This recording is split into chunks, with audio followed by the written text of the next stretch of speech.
할렐루야. 새벽 기도 시간. 오늘도 마태복음 강해 설교로 15장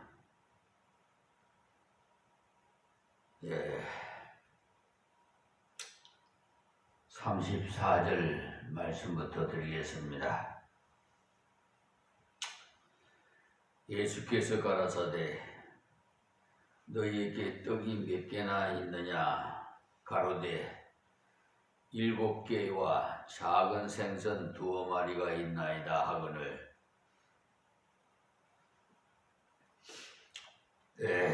이때도 예수님께서 제자들을 보시고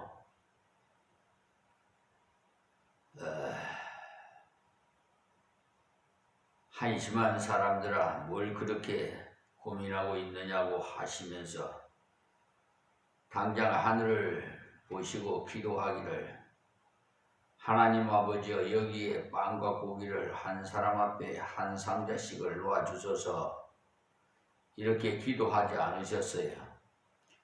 오히려 제자들에게 너희들이 현재 갖고 있는 것을 내놓으라고 말씀하고 있습니다.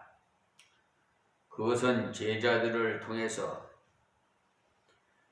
하심으로써 제자들이 앞으로는 문제를 해결할 때 어떻게 해결할 것인지를 예수님께서 제자들에게 실험적으로 교수하기 위한 것입니다. 그러니 이러한 현장 실습을 통해서 제자들은 자기가 가진 것을 하나님의 뜻대로 바르게 바치기만 하면 하나님의 뜻대로 바르게 내놓기만 한다면 그것을 하나님께서 쓰신다는 사실을 알게 되는 것입니다. 그래서 예수님께서 너희에게 떡이 몇 개나 있느냐고 물으셨던 것입니다. 지금도 하나님께서는 우리에게 없는 것을 요구하지 않으신다는 사실을 아십시오. 항상 현재 우리가 가지고 있는 것을 달라고 하세요. 하나님께서는 우리에게 네가 지금 가지고 있는 것이 무엇이냐? 그것을 하나님의 뜻대로 쓰기를 힘쓰라고 말씀하십니다. 그러니까 여기에 제자들이 갖고 있는 떡 7개라도 하나님의 뜻대로 쓰기 위해 내놓으면 하나님께서 그의 권능으로 그것을 많은 사람들이 먹을 수가 있도록 하시고 하나님의 권능으로 많은 사람들에게 사랑을 나눠주는 기회를 삼게도 하신다는 사실입니다. 여기 예수님께서 그렇게 제자들께 권면을 하셨어요. 35절 말씀입니다. 예수께서 무리를 명하사 땅에 앉게 하시고 떡 7개와 그 생선을 가지사 축사하시고 떡에 떼어서 제자들에게 주시니 제자들이 무리에게 주매 그랬습니다. 이때도 보시면 예수님께서 제자들이 내놓는 것을 다시 또 제자들이 받아 나누어서 주게 하신 것을 볼 수가 있습니다. 주님께서는 언제나 제자를 통해서 내놓기를 원하시고 제자를 통해서 또 세상 사람들께 나누어 주기를 원하십니다. 지금도 하나님께서는 우리를 통해서 받기를 원하시고 우리를 통해서 나누어 주기를 원하십니다. 그 때문에 우리가 자기의 분량을 알아서 하나님께 바르게 내드리기를 힘써야 되지. 자기는 바르게 낼 생각은 하지 않고 자꾸만 다른 사람을 하나님께서 감동하셔서 무엇을 내게 해달라는 그런 사람들이 우리 주위에 아주 많은데 그것은 소용없습니다. 하나님께서 감동하셔서 무엇을 내게 해달라는 그런 사람들이 우리 주위에 아주 많은데 하나님께서 그런 자는 쓰시지 않습니다. 우리 자신이 가지고 있는 것을 주님께 드릴 때 주님께서 그것을 통해서 많은 일을 하십니다. 그래서 이때도 제자들이 가지고 온 것을 예수님께서 나눠줄 때 제자들을 통해서 전부 나눠주게 하셨어요. 그러므로 주님은 언제나 없는 데서 만드실 수가 있는 창조의 능력이 있으시지만 주님께서는 제자들의 손길을 통해서 그의 능력과 사랑을 베푸시기를 원하시는 겁니다.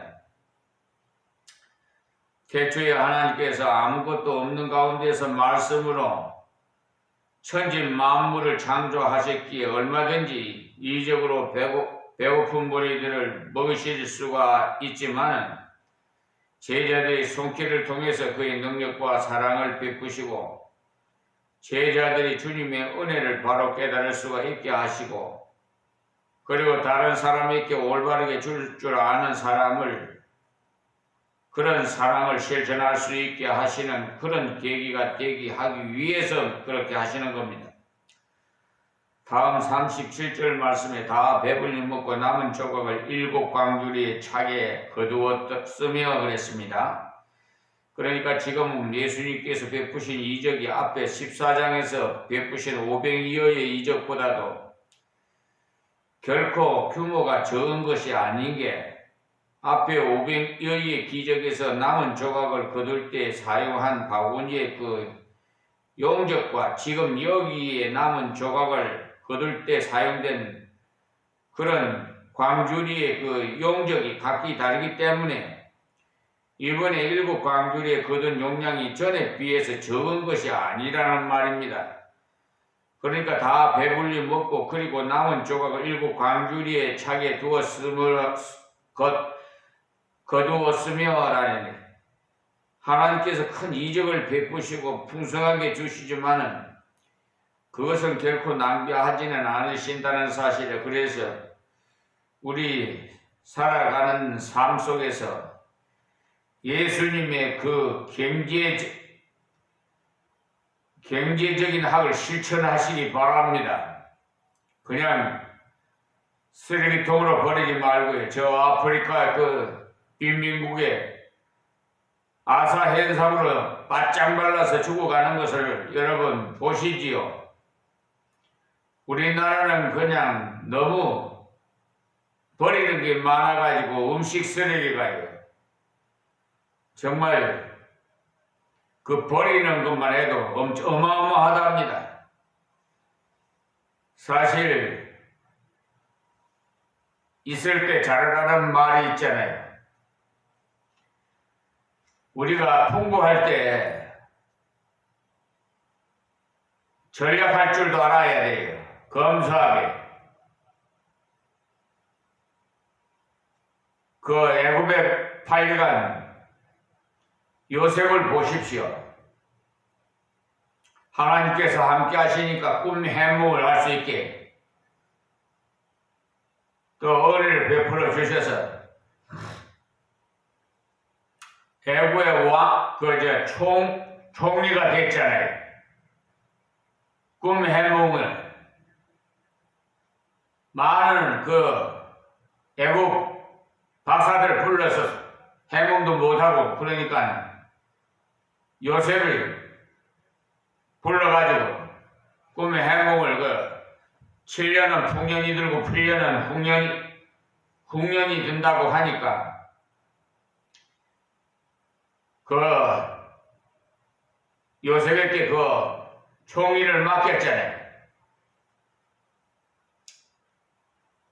그러므로 예수님께서 남은 조각을 버리지 않고 다 거두어 드리게 하신다는 사실을 아시고 음식뿐만 아니라 가구라든지 생필수품이라든지 될 수 있으면 다시 재활용해서 쓰시기를 바랍니다. 그 경제적인 것을 좀 빈민국에 좀 나눠주고요. 예? 하나님의 뜻이에요.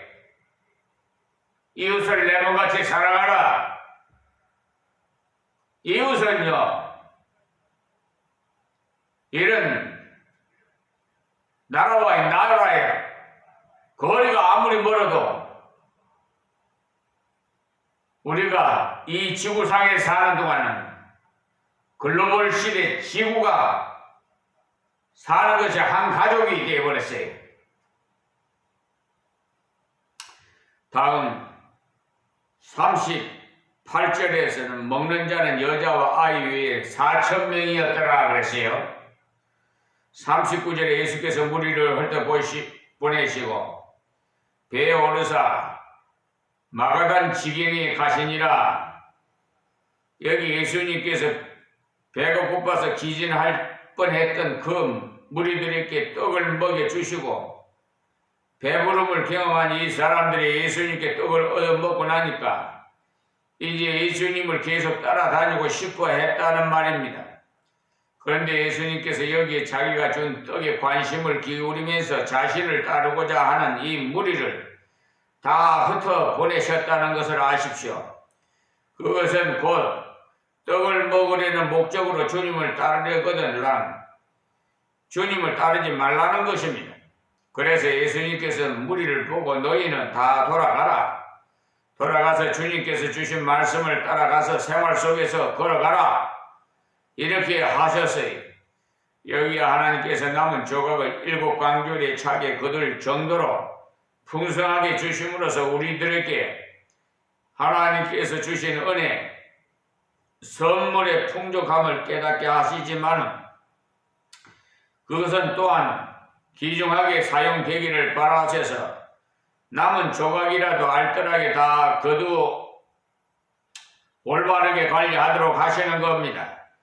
우리가 가정에서 재정적인 수입을 많다고 해가지고 규모 없이 지나치게 지출을 늘리면 낭비를 하는 것은 그리스도인에게 있을 수가 없는 일입니다.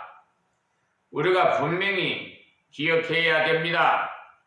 재물이 많아지면 그만큼 책임도 증가한다는 사실을 말입니다. 그러므로 우리 그리스도인들은 수입이 아무리 많아도 쓰는 것은 아주 전략하고 규모 있게 써야 합니다. 유명한 요한 웨슬레가 목사로서 그렇게 재물도 부유한 편이 아니었음에도 불구하고 그는 평생에 굉장히 많은 구제를 했습니다.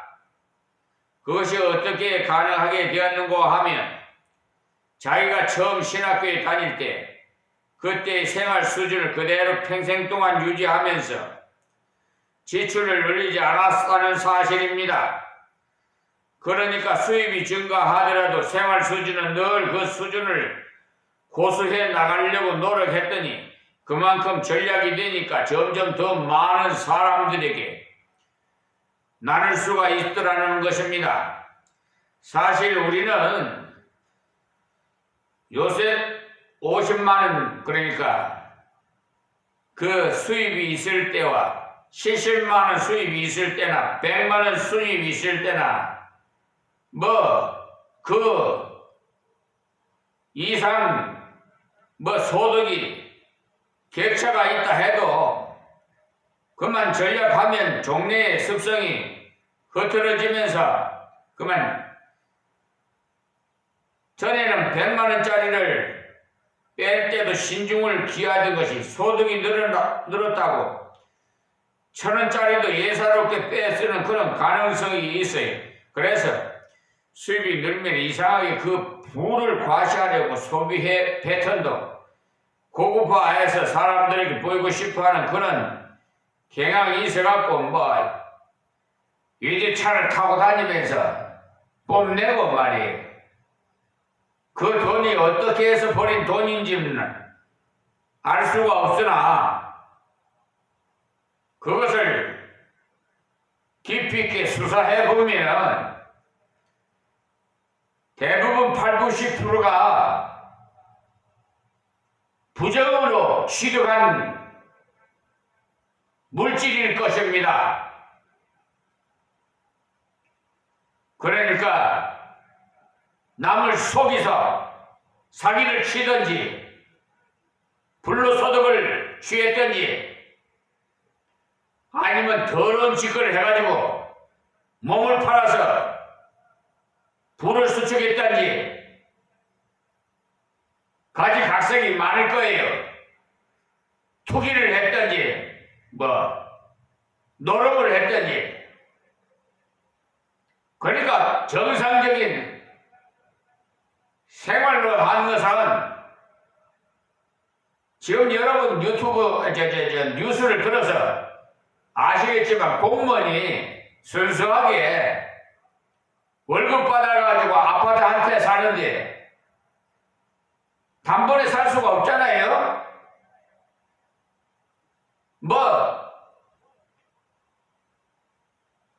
수십 년이 걸린다고 그러더라고 또. 예. 근데 요즘은 정부에서 아기들을 놓게 해서 아기들을 많이 놓는 가정에 많은 혜택을 많이 주고 보조를 해주고 하니까 올 정월 달에 그 통계를 보니까 아기들을 많이 낳았다고 기쁜 소식이 전해지더라고요. 근데 남하는 사람들이 많으니까 또 남하는 사람이 많이 세상을 떠나니까 종합적으로 남한 인구를 통계를 해보면 자꾸 줄어들어가고 있다고 그래요. 어쨌든 하나님께서 그러니까 내가 노력한 만큼 하나님께서 복을 주시면 물질에 복을 주시면 그 물질을 전략을 하세요. 소비 전략을 하시라 이 말이에요. 그리고 그 남는 돈은 우리 이웃에게 좀 베풀어 주시고 나아가서 외국에 우리도 6.25 사변 때 외국으로부터 많은 지원을 받았잖아요. 그러니까 그 은혜를 생각해서 지금 저 아프리카에 있는 그 빈민국에다가 유엔 활동하는데 그런데 좀 구제를 많이 하십시오. 그것이 다 하나님 앞에 상급이에요. 이 세상에서는 다 불타고 없어질 것들이니까 여러분 아무리 건강식품 먹고 사치하고 좋은 차 타고 좋은 집에서 살아봤자 솔로몬이 자기 살아온 해력을 기록한 책 전도서를 한번 보세요. 다 헛되다고 그랬잖아요. 네? 하나님의 계명을 지키고 순종하는 것이 사람의 근본이라는 거다 깨달았다는 거예요. 그러니까 다 늙어지니까 이제 하나님 곁에 갈 날이 되니까 그래서 인생의 노하우를 무시를 못하는 거예요. 노인들이 어린애같이 돼간다고 그러잖아요. 제가 그걸 실질적으로 그런 걸 체험해요 요즘. 묘하게 말이에요. 어머니 품이 그립고 말이에요. 천국에나 가서 어머니 만나실는지 지금 소망을 가지고 있습니다. 그러니까 어머니는 연약하지만 참 강해요. 저는 뼈저리게 느낍니다. 어머니가 기류가 있는 가정은 망하지를 않습니다. 대부분 보면 남성들은 말이에요. 통계를 보면 예수 믿는 사람이 여성보다는 적어요. 오늘 아침에 여러분에게 특별히 말씀드리고 싶은 것은 한국 주요 이단 사이비 이단들 계보를 제가 이렇게 가지고 나왔는데요. 이순화라는 사람은 청교도인데 1917년도고 거기서 내려와서 남방여왕 이 익명이고 한애눅도 종말론에 대해서 영원한 복음인지 그리고 그 밑으로 내려와서 김성도 성주교 세주파라고 하는 거 유명한 원산 예수교회 백남주 원산 신학산 황북주 새 예루살렘 순례단 그리고 백남주 밑에 김백문이라는 이스라엘 수도원 그리고 그 밑으로 박혜선이 전도관 문선면이 통일교 정명석이 GMS 진진화 생명교회 그리고 박혜선 밑으로 전도관 밑으로 조희성 영생교 이영수 예련성회 구인의 천국복음전도회 그 밑으로 최중일 재림예수교회 그 밑으로 박인수 한국예수교 천국복음전도회 그리고 김풍일 실롯 등대중앙교회 그리고 김종규 생명교회 유재열 장막성전 백만봉 솔로몬 재창조교회 정창래 성남 장막성전 심재권 무지개 장막성전 홍종효 증거 장막성전 이만희 신천지 여러분 아시죠? 이 이만희는 아주 그냥 교주가 돼가지고 하여튼 그런데 여러분 이렇게 이단으로 전개돼 버리면은 차라리 이단이니까 우리가 그런 교회를 잘 안 가지요. 우리 믿는 분들이. 그런데 성경을 인용해서 똑같이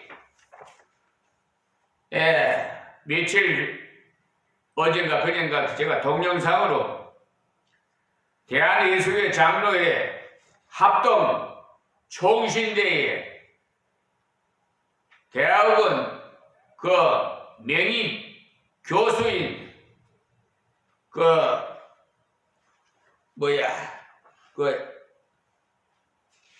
교수님 조남이 내가 갑자기 지금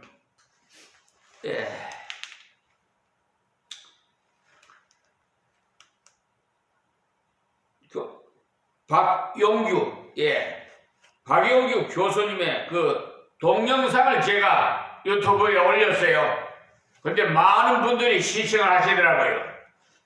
지금 그런데 제가 그 요약해서 말씀드립니다. 이 WCC 이런 배도 집단은 지금 이 배도 집단에 이들은 다른 종교에도 구원이 있다고 말하고 수원죄를 드리고 동성애를 찬성하는 배도 집단입니다.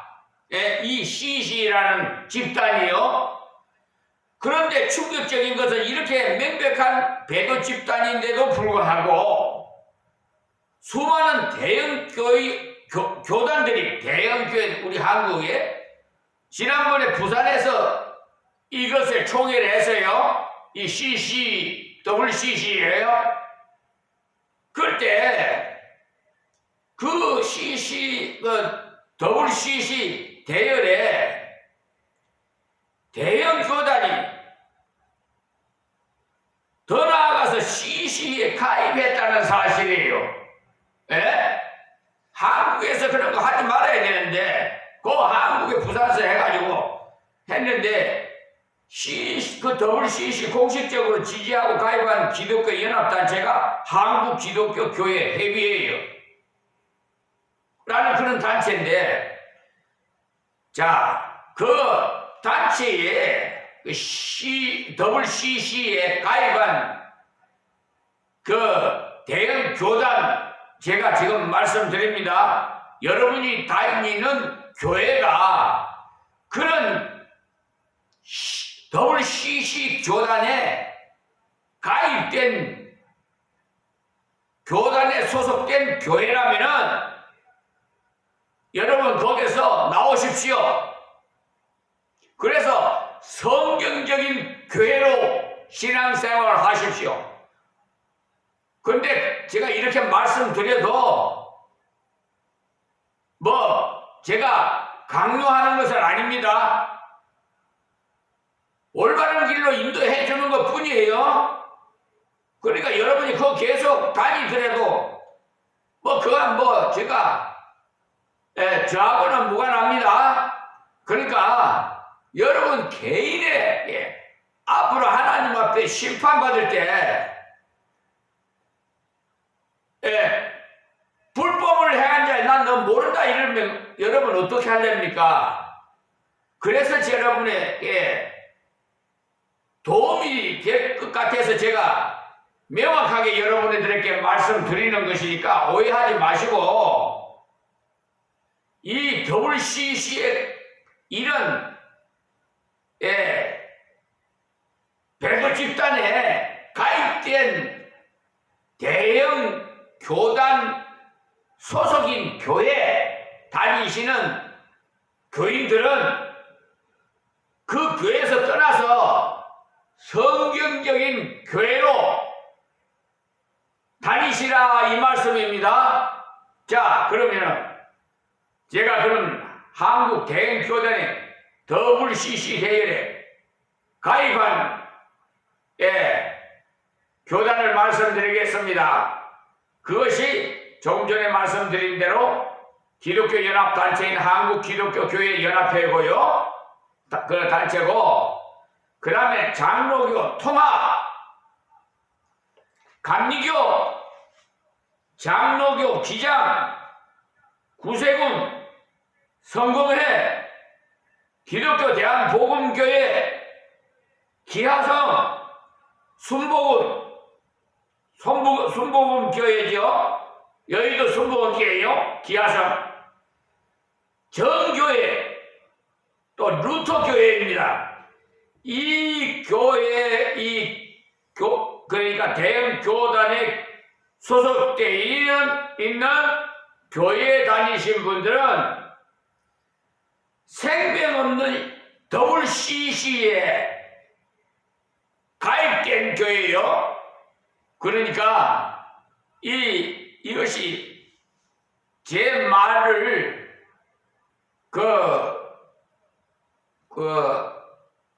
믿을 수 없다고 생각이 되면은 제가 올린 유튜브 동영상 거기에 대한예수교 합동 총신대 대학원 명의교수 박용규 교수님의 그 동영상을 시청해 보시면은 되겠습니다. 저는 올바른 길을 여러분에게 알려드리는 것이지 뭐 다른 의미는 없습니다. 말씀 본문으로 돌아가서요. 조금 전에 제가 전략하라고 그랬죠. 근검 전략해야 된다고. 그러니까 우리 하나님의 백성들은 절대로 그렇게 소비, 낭비를 하면 안 됩니다. 그것은 하나님께서 다 우리의 일거석일투석을 보고 계시니까 속일 수가 없어요. 낭비를 하는지 사치를 하는지 이런 거 다 보고 계세요. 그렇다고 거지같이 그렇게 생활하라는 게 아니라 검소하게 생활하라는 겁니다. 저 김용기 장로님 아시지요? 가나안 농문학교. 예. 그 가나안 농문학교 박정희 대통령 그 당시에 그 가서 공무원들이 가서 그 교육도 받고 그랬어요. 거기 가면은 비누를 세면장에 그냥 이 비누 가게에다 놓는 게 아니고 못을 박아가지고 이 줄을 달아놨어요. 그래갖고 비누를 그것도 두 번도 못 쓸어요. 한 번 쫙 그러니까 처음에 가서 세수를 물로 하고 비누를 한 번 싹 한 번만 해가지고 이렇게 하지 두 번, 세 번 이렇게 비비지도 못해요. 그리고 밥 한 톨이라도 버리면은 밥 안 줘요. 그 밥 한 톨이 99번의 속기를 통해서 우리 입에 들어온대요. 그러니까 얼마나 농사를 짓고 해서 우리에게 가공돼서 들어오는지를 그걸 귀하게 여기래. 그러니까 막바이 사이인지 그 말이라 필리핀인가 그 가서 상 받으러 갈 때도 이 김용기 장로님은 한복을 입고요. 예, 고무신 있잖아요. 검정 고무신. 그걸 신고 비행기에 타는 모습을 봤어요. 아시겠습니까? 얼마나 근검전략하시는지. 여러분, 박정희 대통령 당시에 얼마나 60년대 어려웠습니까? 6.25 사변 일어난 후에. 여러분, 배고픈 거예요. 배고픈 사람이 빵이 귀한 줄 알아요. 저는 60년대 서울, 딱 1960년에 서울에 왔어요. 부산서 서울 와서 일주일 지나니까 가져온 돈이 뚝 떨어져서 나무 처마 밑에서 다리 밑에서 웅크리고 밤을 지새고 배가 고파가지고 그때 10대 때입니다. 배가 고파가지고 누가 나한테 데리고 가서 밥만 좀 먹여주고 일 시키는 사람 없나? 그 정도였어요. 그때는 돈이 환이었습니다. 원이 아니고. 그런데 저 파고다 공원의 그 파고다 극장 앞에서 그 노인한테 사기를 당했어요. 200환인가. 그때는 200환이 커요. 예, 지금으로 보면 뭐 한 20만 원 정도 될까? 이제 하여튼 설마 어르신께서 노인께서 사기를 치겠는가? 저는 상상도 못했어요. 처음으로 사기를 당했어요. 저 가서 우체 수입인지를 하나 사오라고 저거 시키는 그 사갖고 원래 와보니까 없어졌어요.